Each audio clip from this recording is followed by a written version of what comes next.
Iya, baik, kita akan melanjutkan pembacaan firman Tuhan. Saudara, kemarin kita sudah membaca tentang kisah Naaman, orang kaya ya. Emosian tuh, Naaman tuh tukang marah-marah tuh. Coba bayangkan kalau saat itu dia marah, tidak terkendali, lalu ngapain sih saya disuruh pergi mencemplungkan diri ke sungai yang kotor, sungai Yordan? Kenapa tidak di sungai Damsik, sungai Parpar yang lebih bagus? Ya, tapi ya ternyata memang Tuhan mau bentuk kesombongan Naaman ini. Tuhan mau bentuk amarahnya itu. Ya, Tuhan mau bentuk egoisnya. Tuhan mau bentuk ya segala hal yang tidak berkenan. Ya, makanya ketika dia marah-marah, pegawai-pegawainya itu bilang, "Tuhan, ya Bapak, bukankah Bapak ini kesini mau sembuh? Maka apapun yang disuruh oleh abdi Allah itu, sekalipun dia menyuruh yang sulit bagi tuanku, pasti tuanku mau melakukan kan? Karena apa? Tuanku itu memang pengen sembuh." Ya sudahlah Tuan, apalagi dia cuma menyuruh tuanku membenamkan diri di sungai. Itu tidak sulit. Tapi yang menjadi sulit adalah menanggalkan harga diri, ego, kesombongan, amarah tadi. Aku nih jenderal loh, panglima perang Raja Aram. Masa suruh pergi mandi? Harusnya itu Nabi keluar dia tumpang tangan. Itu yang tadi malam saya sampaikan saudara. Jangan jadi orang yang suka atur-atur Tuhan, suka atur hamba-hamba Tuhan. Bagian kita ini taat, percaya pada Tuhan. Biarkan Tuhan bekerja dengan metodenya, dengan caranya. Nggak usah sok jadi orang yang suka atur Tuhan. Ya, akhirnya Naaman melakukan. 2 Raja-Raja pasal 5, maka turunlah ia, ya ayat 14. Maka turunlah ia membenamkan dirinya 7 kali dalam sungai Yordan sesuai dengan perkataan abdi Allah itu, lalu pulihlah tubuhnya kembali seperti tubuh seorang anak dan ia menjadi tahir. Wow, ketaatan mendatangkan mujizat. Amarah membawa kutuk. Makanya jangan marah-marah lagi. Seperti Naaman, tanggalkan harga diri, kesombongan, marah-marah, dan dia taat. Ya, ayat 15 dikatakan di sana, kemudian kembalilah ia dengan seluruh pasukannya kepada Elisa abdi Allah itu. Setelah sampai, tampillah ia ke depan Elisa dan berkata, "Sekarang aku tahu bahwa di seluruh bumi tidak ada Allah kecuali di Israel. Karena itu terimalah kiranya suatu pemberian dari hambamu ini." Saudara, ya akhirnya Naaman itu dia ya balik kepada Elisa, dan kali ini Elisa mau menemui.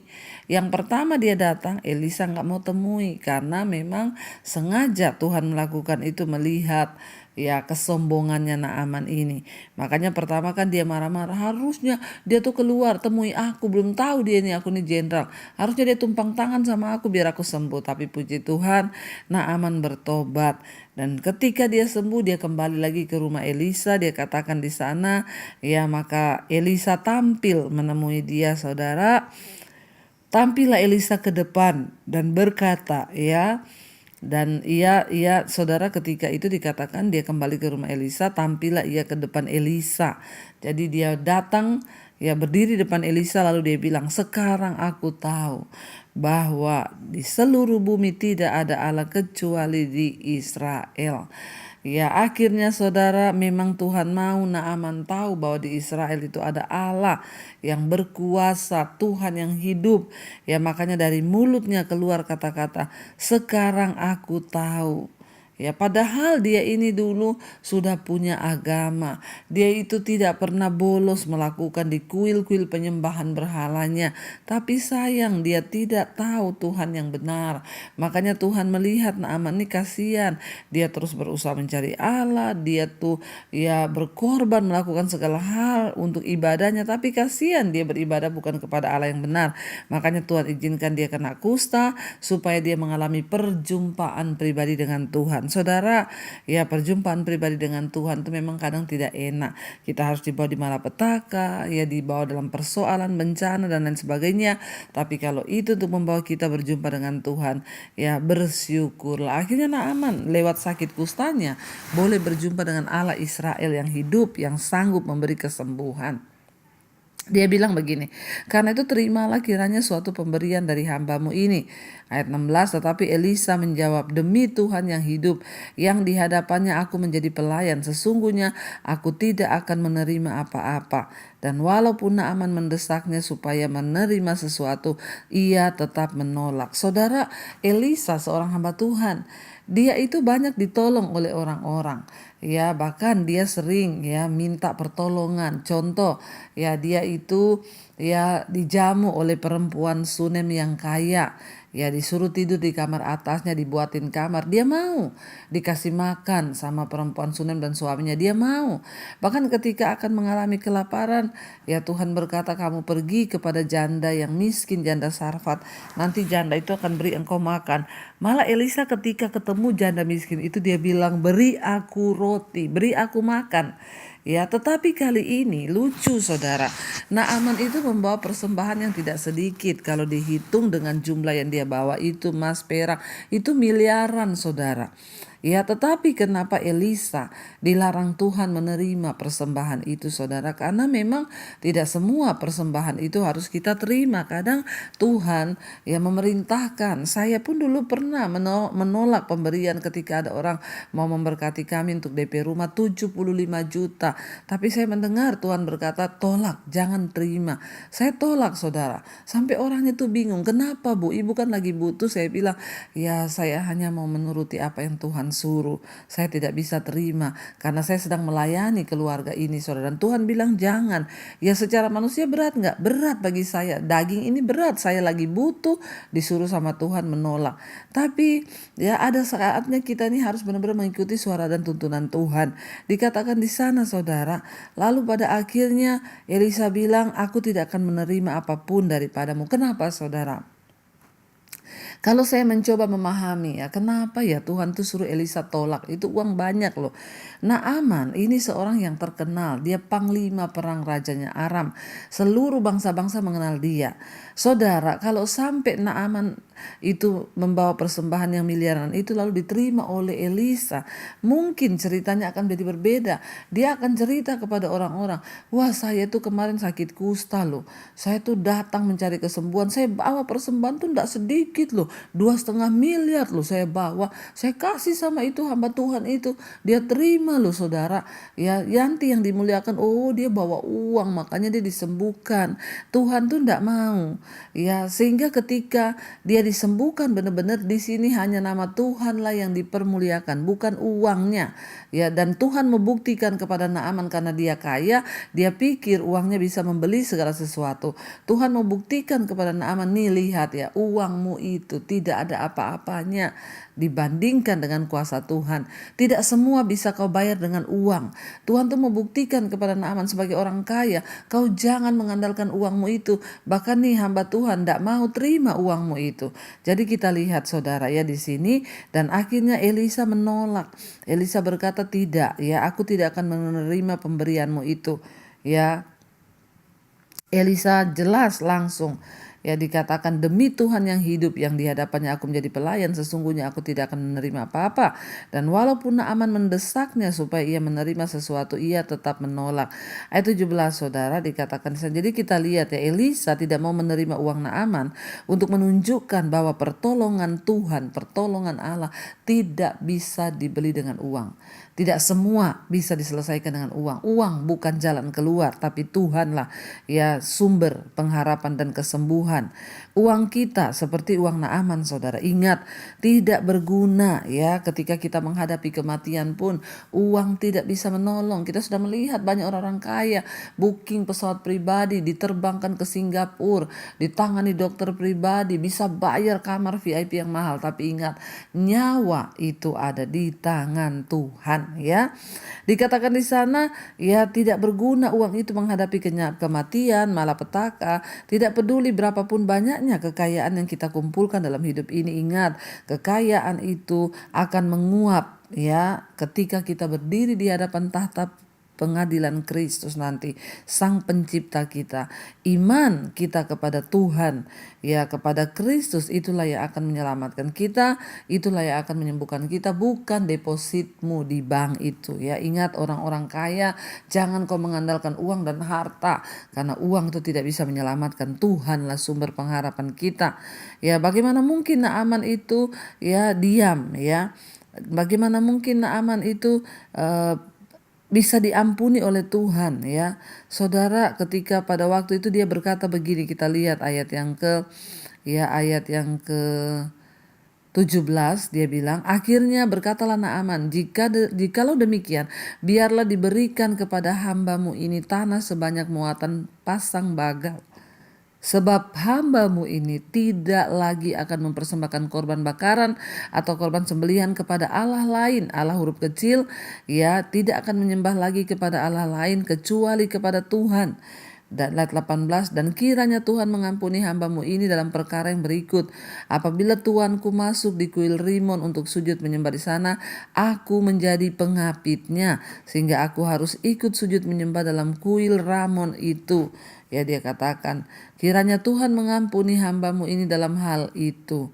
Maka berkatalah Elisa kepadanya, pergilah dengan selamat. Setelah Naaman berjalan tidak berapa jauh daripadanya, ya, berpikirlah Gehazi bujang Elisa abdi Allah, sesungguhnya tuanku telah menyegani Naaman orang Aram ini dan tidak menerima persembahan yang dibawanya. Demi Tuhan yang hidup, sesungguhnya aku akan berlari mengejar dia dan akan menerima sesuatu daripadanya. Saudara, kita lihat, ya, pada akhirnya, ya, Naaman berjumpa dengan Tuhan yang benar. Naaman ini dulu dia itu pengerja, ya, dia tuh penerima tamu di kuil dewi-dewi, dewa-dewa, ya. Bahkan kalau ada orang datang beribadah di kuil Ramon, ya, Rimon, dia bilang saat datang sujud menyembah, dia yang menjadi pengapit. Berarti dia ini semacam penerima tamu, sehingga dia juga sujud menyembah, ya, kepada dewa, ya, di dalam kuil Rimon itu. Dia bilang minta ampun kepada Tuhan, kiranya Tuhan mengampuni aku yang sudah menyembah, ya, berhala kafir. Kita lihat, saudara, bagaimana mungkin, ya, Naaman diampuni kalau dia itu sujud selama ini kepada berhala-berhala kafir. Naaman bukan meminta izin untuk menyembah dewa Rimon, melainkan untuk melakukan tugasnya, ya, yaitu membantu raja untuk membungkuk dan bangun pada waktu dia bersujud. Juga dikenal sebagai Hadad, yaitu Rimon, dewa Damsik itu. Dipercayai sebagai dewa hujan, dewa halilintar, berbeda dengan kebanyakan orang sesamanya. Naaman menunjukkan, ya, kesadarannya yang kuat, ya, bagaimana dia itu sekarang dia tidak lagi mau menyembah di kuil-kuil, tapi dia hanya mau menyembah kepada Tuhan. Dan akhirnya, saudara, ya, Tuhan mengampuni dosanya, ya. Naaman mengaku bahwa hanya ada satu Allah saja yang sejati.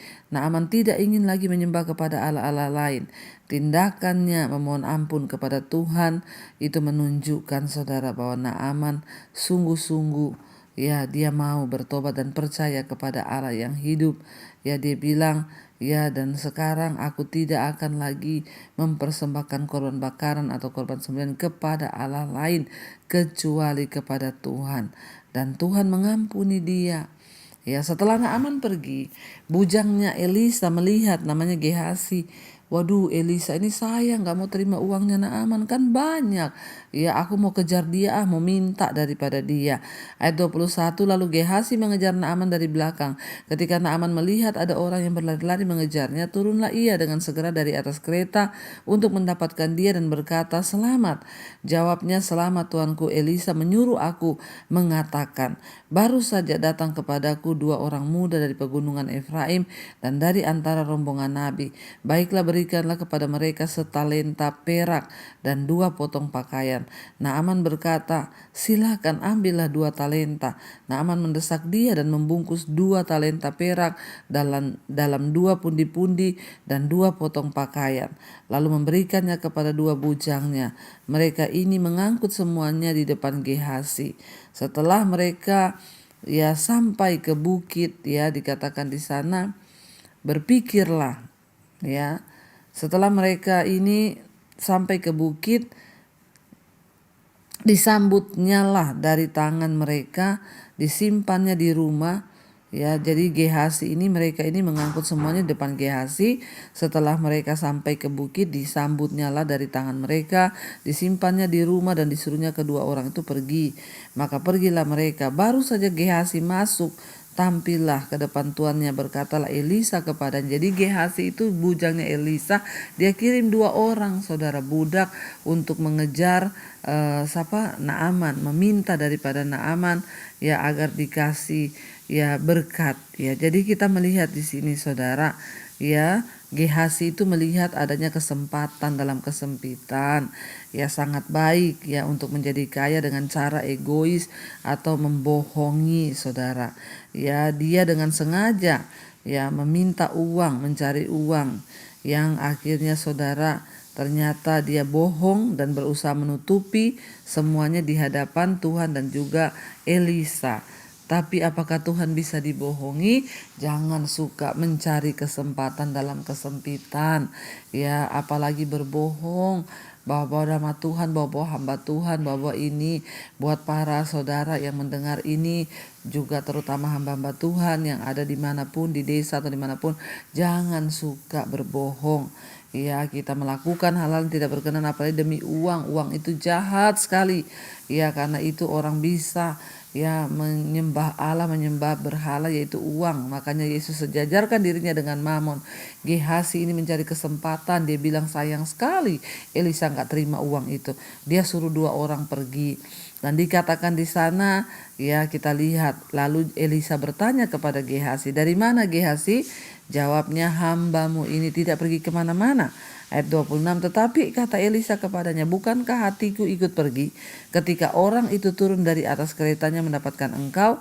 Maka sekarang engkau telah menerima perak dan dengan itu dapat memperoleh kebun-kebun, kebun zaitun, kebun anggur, kambing domba, lembu sapi, budak laki-laki, budak perempuan. Tetapi penyakit kusta Naaman akan melekat kepadamu dan kepada anak cucumu untuk selama-lamanya. Maka keluarlah Gehazi dari depannya dengan kena kusta putih seperti salju. Buat apa saudara mendapat kekayaan tapi dikutuk oleh Tuhan? Ya, Gehazi dapat uang yang dia mau, tetapi ya dikutuk karena penyakit kusta Naaman pindah kepada Gehazi. Saudara, hati-hati ya. Hati-hati, kita lihat di sini bahwa tidak semua ya uang itu mendatangkan sesuatu berkat. Kalau kita mendapatkannya dengan dari hasil yang salah, dengan cara yang salah, justru uang itu membawa kutuk ya. Mari kita bertobat, mari kita berdoa supaya hidup kita senantiasa dalam perkenanan Tuhan.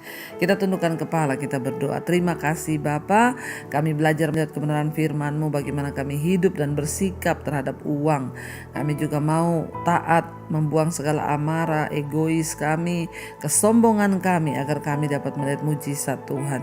Berkati semua jemaat-Mu di mana saja berada. Tuhan, berkati yang terikat dengan dosa-dosa, Engkau lepaskan. Amarah, kebencian, kepahitan, cinta uang, kami tolak semua itu dalam nama Yesus. Berkati juga Bapa, siap mereka yang sedang terbaring sakit hari ini, Tuhan jamah sembuhkan dalam nama Yesus. Ada kesembuhan terjadi. Berkati untuk setiap mereka Tuhan yang terlilit hutang piutang, bermasalah dalam hal keuangan. Ketika kami bertobat, Tuhan memulihkan keadaan kami. Hamba berdoa menyerahkan Tuhan bangsa dan negara kami Indonesia dalam tangan Tuhan. Lawat bangsa ini, hujan pertobatan tercurah, orang bertobat dari dosa kembali kepada Tuhan. Juga seluruh bangsa-bangsa Tuhan, Engkau memberkati para presiden yang ada di dunia seperti Engkau memberkati juga Bapak Presiden Jokowi. Berkati seluruh jajaran kabinet yang ada.